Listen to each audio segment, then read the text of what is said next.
Mr. Christopher Mora. Hello.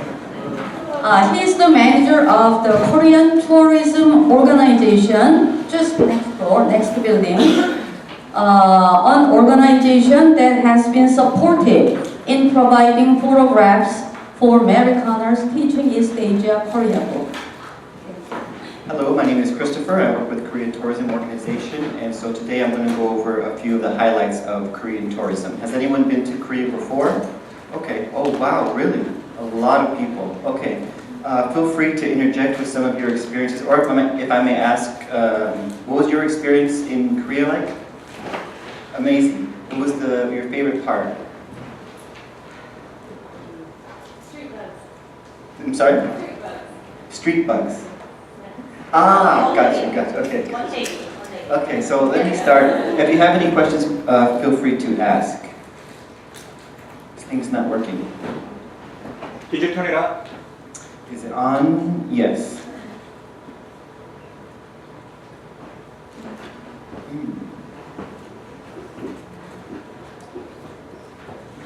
Technical difficulties. So my presentation, I'm going to cover three major aspects. One, Korea has very nutritious food. You have a very guilt-free experience with Korean cuisine. There's always veggies, there's always fiber, antioxidants, protein, so on and so forth. Excuse me? And choco pies, yes. That's one of the 4 basic food groups. So let's just get right into it. Korea is very accessible. Korea does not have to be your only destination. It can be a group of destinations that you visit, one of many. Korea, China, Japan, Thailand are all very easily accessible. Not just through the Incheon International Airport, but Jeju Airport, Busan Airport, and I'll go over those areas in a little bit if you're not familiar with them. So there's multiple ways in the country and multiple ways out of the country. If you're traveling for 13 hours, maybe you want to take advantage of countries that are next door, like Japan, 2 hours. China is also about 2 hours away. So there's 35 major Asian cities within a direct 2-hour flight from Seoul. Incheon International Airport is usually voted one of the best airports in the world. I won't spend so much time on that. So just so you can see an overview of Korea, think of these colored sections as counties.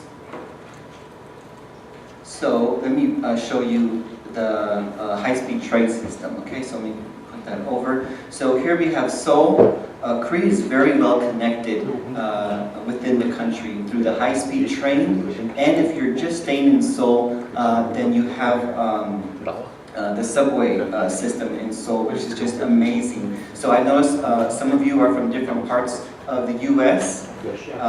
So probably here you notice there's a lot of traffic, and going from point A to point B, there's basically only one method of transportation, that is car. In Korea, you have different modes of transportation. You can fly, for example, from Seoul to Busan, but actually it's a lot easier just to take the high-speed train. You're there in about 3.5 hours. You don't have to worry about airport security, and if you're traveling with your family, it's just a lot easier to carry around luggage, and again, you're not going through security and all this type of time-wasting stuff. This section of, as you can see it better here, but this section of the high-speed train is brand new. It was built specifically to accommodate the Winter Olympics. I think that this section was built in a very small, maybe within 2 years. And the train goes about 200 miles per hour. So it's very efficient. So efficient is the public transportation in Korea that other countries have used it as a model. For example, the London Underground has sent a cohort to South Korea to take a look at how South Korea handles public transportation, specifically their Wi-Fi in their underground. Actually, it's a really neat experience in public transportation. Everyone is on their cell phones catching up on K-dramas. Also, I would like to mention it's very easy to get around and use public transportation because signage and stops are announced in English. So it's very easy. I use the subway when I go. I get lost from time to time. But the reality is, it's an English-speaking country, especially in Seoul. You're never too far away from anyone who speaks English. And I've never had a problem going around on my own. And the times I've gotten lost, I was very, I was very surprised to see how friendly people are to help me on my way. Also, Korean government dedicates a lot of resources to tourism infrastructure. So you're always safe and sound, okay? I do like to stress that there's a hotline you can dial, 1330. When you're in the country, you'll be connected to an interpreter, and they can help you with any questions you have. There's also a dedicated tourism police, and also there's volunteers in the major touristy areas. You can't miss these volunteers. They wear like kind of red cowboy hats with an exclamation mark printed on it. You can't miss them. So there's a lot of things that that Korea has to make things easier, because I think, speaking personally, before my first time I went to Korea, I didn't know what to expect, and I was a little intimidated by it's a completely different language. If you go to, the characters, the alphabet is, you can't recognize it. You can't really fade your way like you can in another language. Let's say Spanish, you can make out the Roman letters, maybe kind of guess what's going on in there, but I don't speak Korean and I don't read Korean, so I was really surprised and really happy, like, wow, I'm in Korea, but I don't really feel so far from home. I guess that's what I'm trying to stress right now. Korean food is an excellent excursion, and like I said, it's more than just a meal. I find it to be an experience. Again, family friendly. Actually, Korea in general, I think, is very family friendly. So bibimbap, packed with fiber. Kimchi, one of the world's healthiest foods, antioxidants, and probiotics. It's very similar to choco pie. Of course, you have your protein, and I'm sure you know by now all these side dishes are banchan. And this is really a token of Korean hospitality. Banchan, usually for the most part, is free. So like here, if you go to McDonald's, you have free refills on soda. You have free refills on veggies, essentially. Protein, that was samgyeopsal. This is not the best picture. But this is 한정식, or royal cuisine. This I 100% recommend if you're in Korea. Just for a day, try to experience the royal cuisine. The plates are just excellent, and the presentation is kind of like art almost. They're very delicious dishes, and usually in the royal cuisine you'll have between 15 or more dishes served. So think of it, if you haven't had this style before, think of it as Spanish tapas, where it's kind of shared, small plates, and they just keep coming and coming and coming. On to unique accommodation. So Korea does have all the typical hotels you'll see anywhere in the world, Marriott and so on and so forth. But with the Shilla and Lotte are local brands to Korea. So if you want to stay in a hotel, you don't want to stay in a Hilton, look for the Shilla or Lotte. Those are Korean brands. A fun fact about Lotte Hotel, actually they're located in various parts of the world, Russia, Vietnam. Google them if you have the chance. They're a wonderful brand.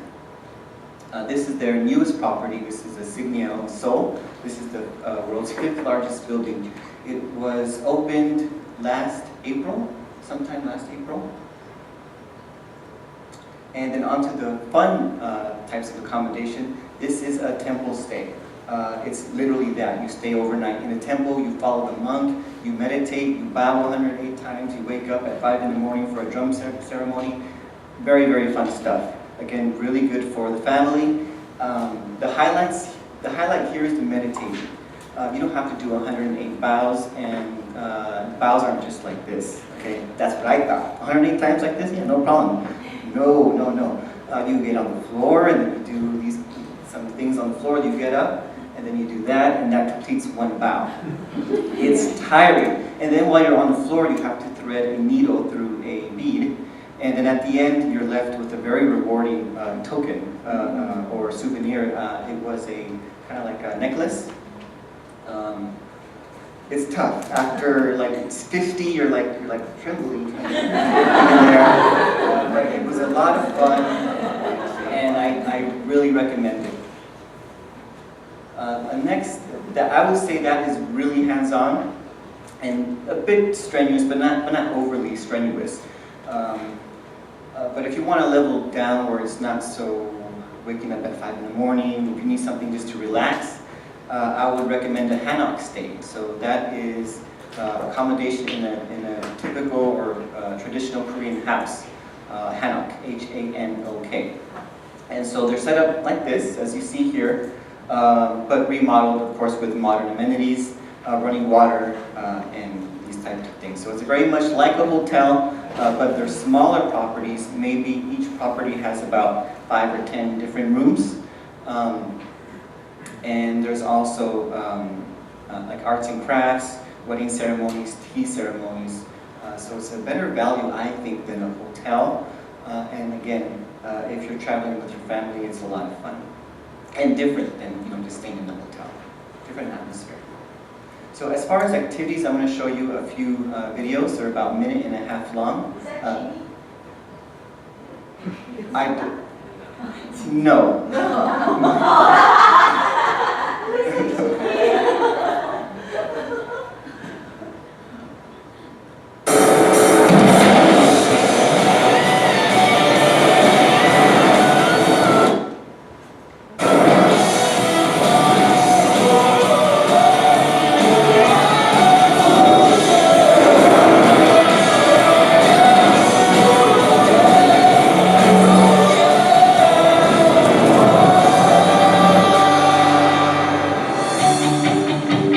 당신은 어떤 한국을 여행하고 싶으신가요?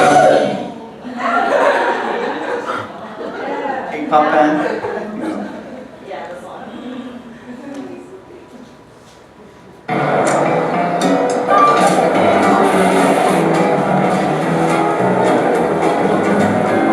This is probably where you see South Korea.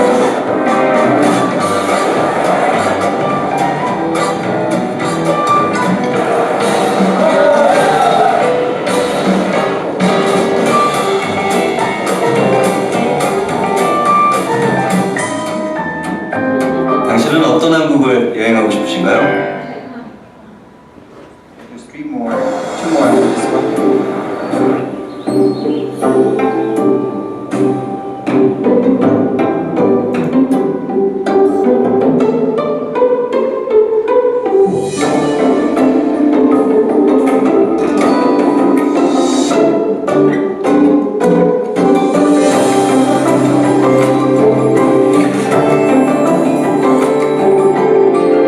당신은 어떤 한국을 여행하고 싶으신가요?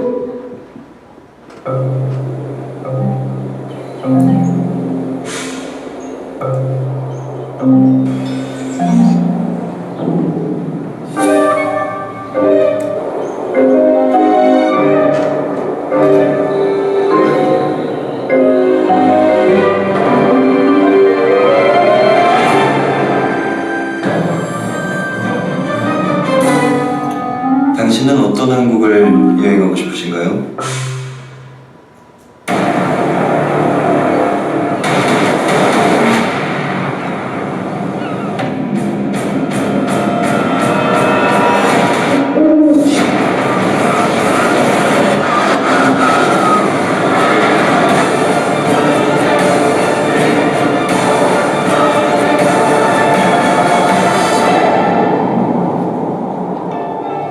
당신은 어떤 한국을 여행하고 싶으신가요? Okay, hope you enjoyed the videos. We have just a few more things to cover. Let's cover like what to see and where to go. A typical itinerary is usually Seoul to Gyeongju to Busan, back to Seoul. As I mentioned earlier, connectivity within Korea is very easy. So you can go from Seoul to Busan in about 3.5 hours on the high-speed train. You can actually do Busan as a day trip as well. And then you'll fly from Busan to Jeju. That's about 45 minutes. You can also fly from Seoul to Jeju. That takes about 45 minutes. I personally, excuse me? How much does it cost? I have no idea. How much does that cost, usually?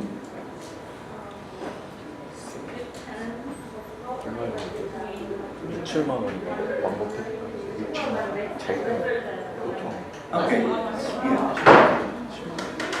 Has anyone heard of Jeju? Usually, oh wow! You guys are teachers, some smart people. Usually, Jeju is not so popular, but I love talking about it because let me skip some things and go straight to Jeju. Jeju is the like the Hawaii of Korea. It's the honeymoon destination, the wedding destination, like how Los Angelinos will go to San Diego or Las Vegas for a long weekend. I feel that Koreans will try to go to Jeju for the long weekends. Is that a fair statement? Yes. Okay, yes.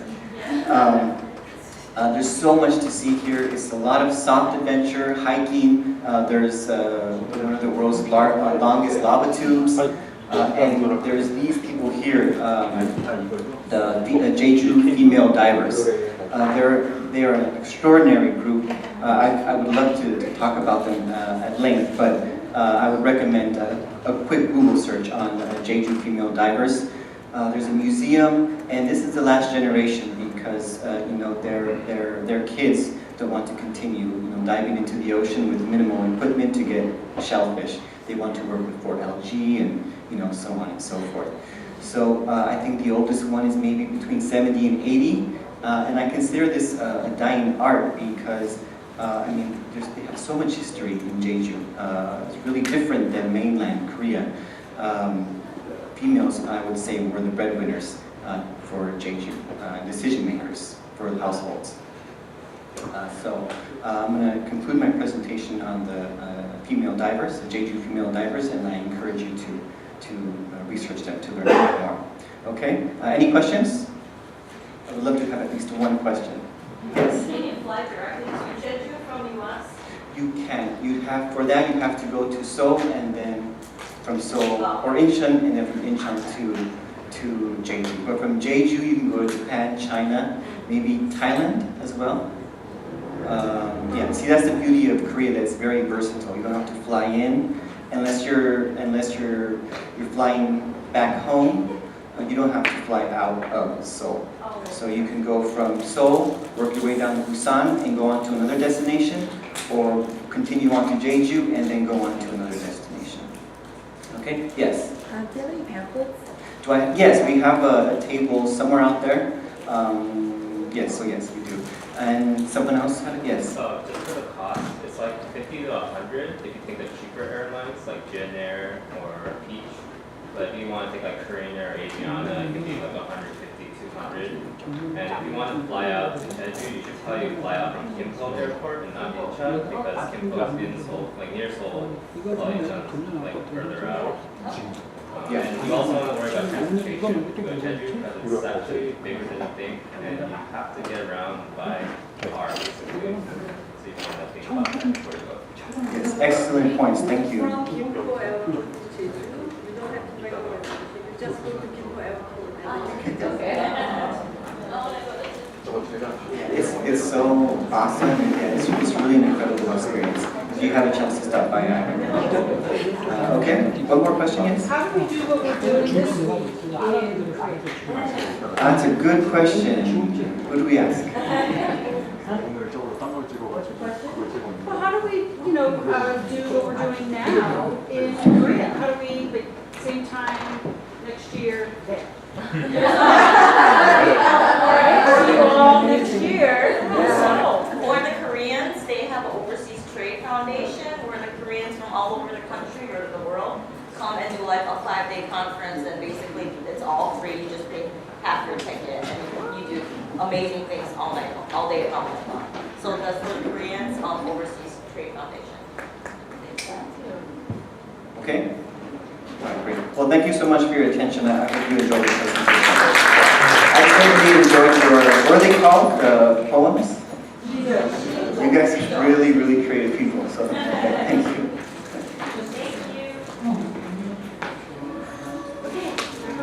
Okay, thank you, Mr. Mora.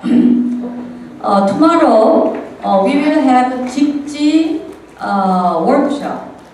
직지 workshop is kind of printing activity. So, we strongly recommend you to wear something that you might get dirty. Okay? So, just a t-shirt or, casual wear. Because the ink might splatter. Okay? Okay, can I one more announce is Chris, he's gonna. Okay, if you have additional questions, I have a table out there with some information. Feel free to take anything, and then again, if you have more questions, okay? All right, thank you. Okay, thank you very much. Right, see you tomorrow. Yeah, yeah.